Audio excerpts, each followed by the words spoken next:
On page 38 today, finish off chapter 4. And there are a lot, if you guys have already read this chapter, you know, I would like to say it's kind of boring because there's tons of statistics and history, and a lot of times people think, oh man, you know, that stuff happened 100 years ago. And unless you're an accountant type or a bookkeeper type, statistics can be kind of boring. But they use them in a way to accentuate what God is telling us, what the Lord Jesus is telling us through His Word. And as we start out on prayer, page 38, the sign, in quotes, wars and rumors of war. That's the first one we'll talk about. And there's a couple idioms that we'll talk about before we get to the second half of that particular sign. And did you guys know, there on page 38, did you guys read that there's been approximately 15,000 wars in human history? Imagine that, 15,000 wars. And in the 20th century in particular has been the bloodiest century of all time. You would be really hard pressed to look at the 20th century, lay out all the wars, skirmishes, ethnic fighting, ethnic cleansing, if you will, if that's what you want to call it. Basically, genocide would be the best word for it, because tribe A or people group A wants to wipe out people group B, and people group C wants to wipe out A. You'd be hard pressed in the 20th century, and I know the 20th century for positive, to find a day when there was not conflict, or blood being shed, or bullets being flown, or, you know, I mean, it was continual. It was nonstop since World War I. As far as ethnic confrontations, you can look at Africa, Europe, Asia, well, Eastern Europe, India, Soviet Union, all the Soviet bloc countries. There are continually and constantly war being fought. This country has been at war pretty consistent since Desert Storm. I don't know that there's been a whole lot of a period of time where we were not involved in some sort of conflict, that we weren't sending in special forces, sending in drones, sending in bombers, you know, having the Navy go investigate something. There wasn't something going on. And Jesus says, see to it that you are not troubled. And why we should not be troubled is because, first reason, there on the bottom of the page, it says, these things must come to pass. War, rumor of wars. The Lord already told us it was coming. It's tragic to see so many people die or be wounded or suffer PTSD and such. But the Lord said it was coming. And He also said in that same passage, but the end is not yet. So obviously wars are not the sign, the one thing that we must look for. If we were looking for wars, He would have already come back. Because that sign has been fulfilled so much in our lifetimes. There was more to wars. If you read that verse, there's more that follows after the wars. And He used an idiom, and that's kind of like saying, it cost you an arm and a leg. And it was Hebrew idiom, so we don't catch it right off. But those that were hearing Him live and in person would have understood what He was talking about. It says, for nation will rise up against nation, kingdom against kingdom, and there will be famines, pestilence, earthquakes in various places, and all these things are the beginning of sorrows. In the first of the two Hebrew idioms that He uses, they reference back to 2 Chronicles, and they reference back to Isaiah. And it says, when you see a war started by two single countries, and the entire world, every kingdom and every nation is drawn into that war, then you will have a sign, the first sign. And they make a very clear and coherent argument that it was World War I that this happened. How many of you remember how World War I started? It was an assassination. Ferdinand was killed by a Serb. And you guys know they're still fighting over there, the Serbs and Croats.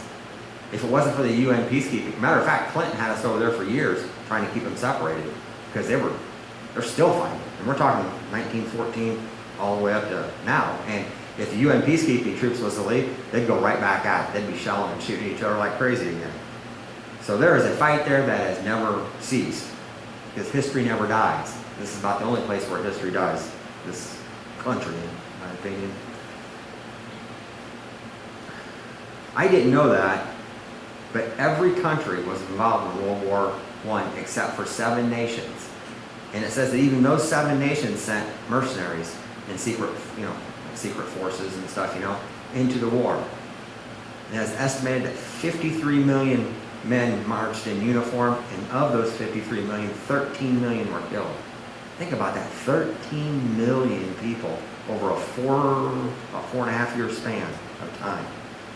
That's not including all the civilians, because they didn't have smart bombs like what we have today, where you can take out a building and leave the rest of the block standing. They carpet bombed. When bombers flew over, the bombs fell where they fell. If you guys remember, there was a lot of use of chemical and neurological warfare, and there was mustard gas and sarin gas, and a lot of that stuff came from World War I. And that all happened in that 4-year period. I mean, think about that. 13 million people died in 4 years. That's a lot of young men and women dying. But that wasn't all of the Lord's prophecy. There was more to it. If you guys remember, wars was a portion of it. And after that war, because the land was devastated, because of all the bombs that were being dropped, the landmines, the gassing, all these things happen. War takes a toll on the ground. And they didn't have many farmers left because everybody was pressed into service. So there was a famine. There was actually a widespread famine in Europe. And because of that famine, disease, a flu epidemic came through in 1918, I believe it says. And there were more people killed in that flu epidemic than in the war. And it went through Canada, the United States, and most of Europe. Think about that. 13 million people died during that 4-year period. Then the years after that, people are dying of malnutrition, starving, and because they're malnourished, they can't fight the flu virus, and there's more dying. More people died after World War I than died during World War I. It's astonishing to try to fathom the number of people that died right there in the late teens, early 20s. But there was 3 parts to it. You've got the war that we can see that everybody was involved in. And then you have the famine, disease, and pestilence. But then there was a 4th sign that was also given in that prophecy. And that was the sign of earthquakes. And that 4th part, while it did, and there has been and was earthquakes, they weren't to the magnitude that what we see today. But you also need to keep in mind, we're talking a war that happened, almost finished 100 years ago. And disease, and earthquakes, and all these things, right? Okay, here's how I see it. Take the list and you draw a straight line down through it. Item A, B, C, and D. A, B, and C happen. D. Well, there's a 100-year time span in there, so we must have to look for another war as the first sign. No. When we think like that, we're thinking in our terms, our lifetime, and our lifespans. We have to try to understand and think that we're considering God's economy of time. 100 years isn't anything to the Lord. It's a blink of an eye. So for the earthquakes that we face and we see today, and there are monsters. As we go through the earthquakes, you'll see there are some monster earthquakes that have happened since World War I. And they're getting worse. So for 100 years ago for the war and all those things, item D, the earthquakes, is still in the same time span. It's still forgotten. Earthquakes, since Sodom and Gomorrah, they said, have always terrified mankind. I've never been in an earthquake. I can't imagine the ground shaking underneath my feet like that. and not just shaking, but buildings. And, you know, I've never been in one. I've seen, you know, news footage of these great big monster earthquakes, but I've never been in one. I mean, can you imagine that? I guess, are you imagining an earthquake? Yeah, flying, like, ah. I guess, to me, I would probably be pretty terrified because I've never seen or been in one, but, you know, I mean, thunderstorm, big deal. And for some people, a thunderstorm is a big deal. But for us, like, you know, I imagine for them, they get pretty used to it or common to it. And it's the statistics that they go through on page 42 from 2000 to 2008. I found this amazing. Did you guys see the increases on that page? 3.0 to 3.9 earthquakes went from 4,200 to 11,000. I'm not quick at math, but that's a pretty significant increase. Then you have the 4.0 to 4.9. From 2000, they were 8,008 to 12,000. Turning an 8-year time span is what we're looking at right here. 5.0 to 5.9, 1,300 to 1,700. Matter of fact, if you look there at the bottom of the page, they quit recording anything under 4.5 because there's been so many earthquakes. Think about that. There's so many earthquakes in the world. They don't even record them anymore. They can't record them all. There's nobody that has that kind of time to write down every single one of them. So if it's 4.5 or less, if there was no fatalities or no damage, there's no even recorded. That like it never happened. 2010, we saw a huge shift. If you guys remember 2010, 2012, I can't remember when Fukushima, when that one, that big one that hit Japan. Fukushima was a nuclear plant. You know, they had that big earthquake right off the coast of Japan, and then you had the tsunami that came in and wiped out, and think about that, it wiped out a nuclear power plant. How much poison was let out into the ocean? You know, I mean, there'd be some three-eyed fish coming up out of there for long, I'm thinking.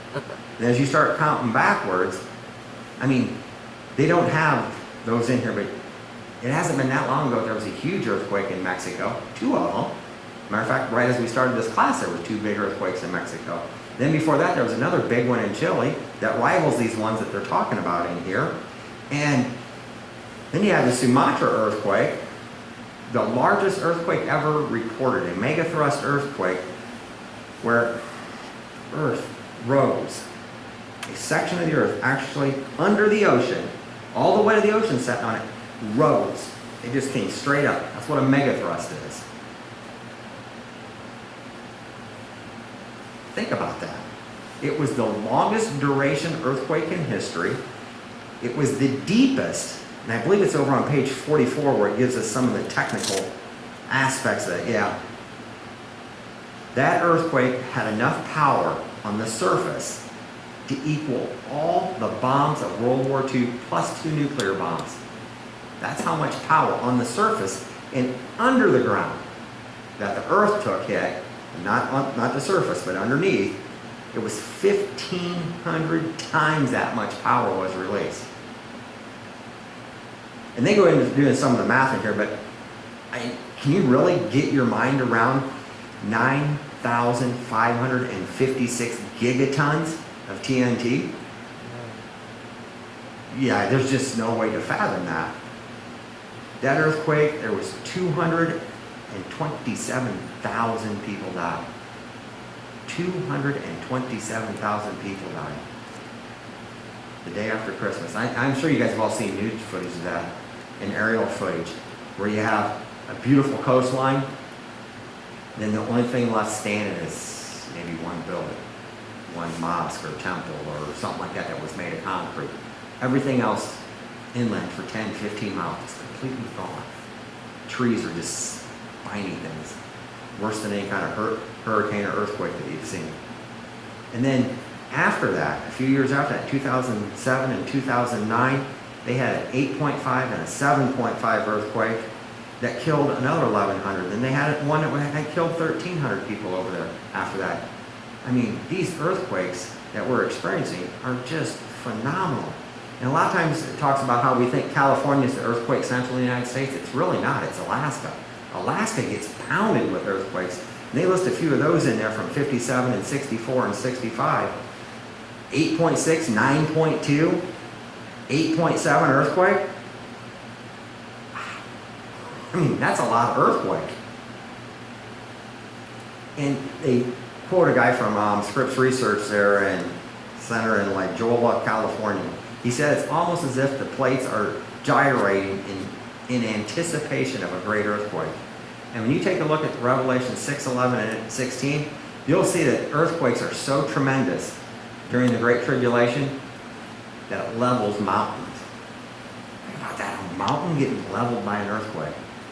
How much shaking would it have to do to knock a mountain down, then distribute all that rock evenly around, around that area, wherever that area may be? That's a lot of earth. I mean, imagine you got that sand shifter and you're sifting it. That's what's going to happen. It's going to level out mountains. And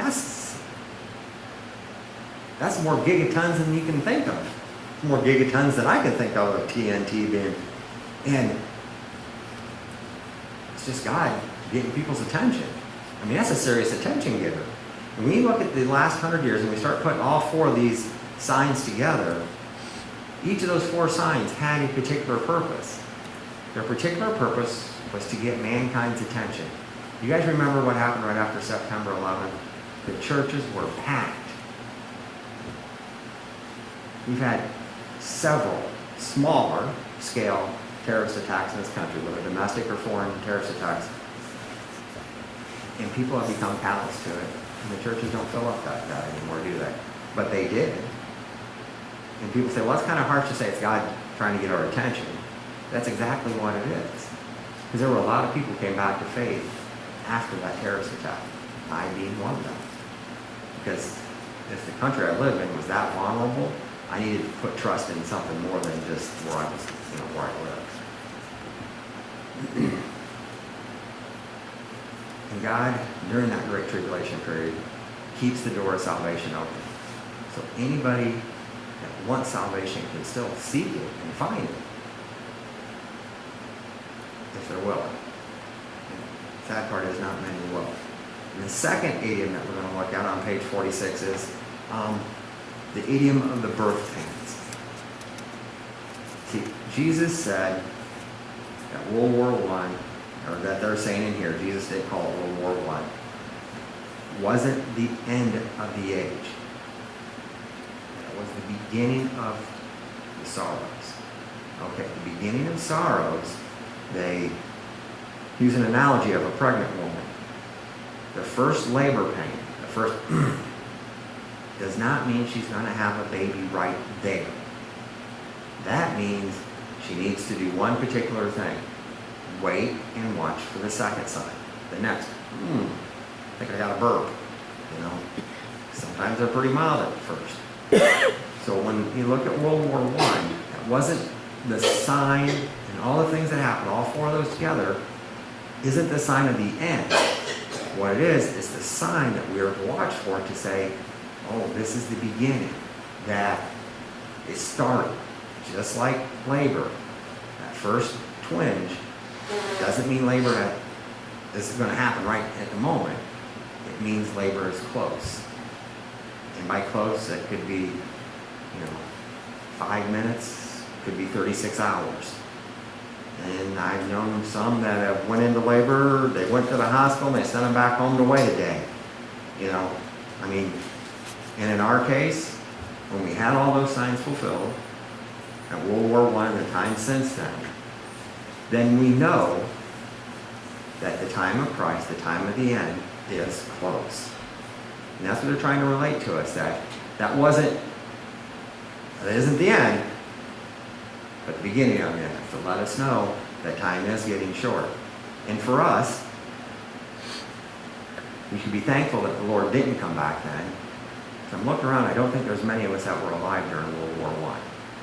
Don't think any of us are that advanced in years. A lot of us came from the generations that came after World War I and World War II. If Christ would have ended it and brought things to an end then, after 7, 10 years up, 1928, I don't think many of us would be here And I certainly know if we weren't here, we wouldn't have had the opportunity for salvation. So the longer the Lord tarries, the longer these initial birth pain signs last, that's opportunity for the church to reach more and more people.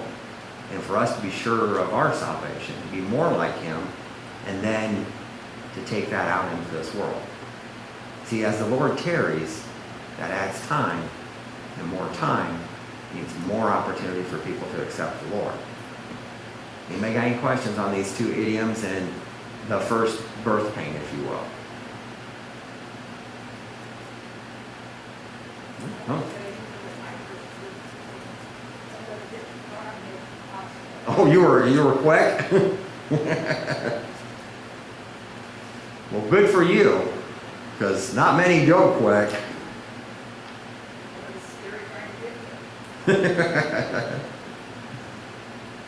Any other questions? All right, class dismissed. Y'all have fun for 15, 20 minutes.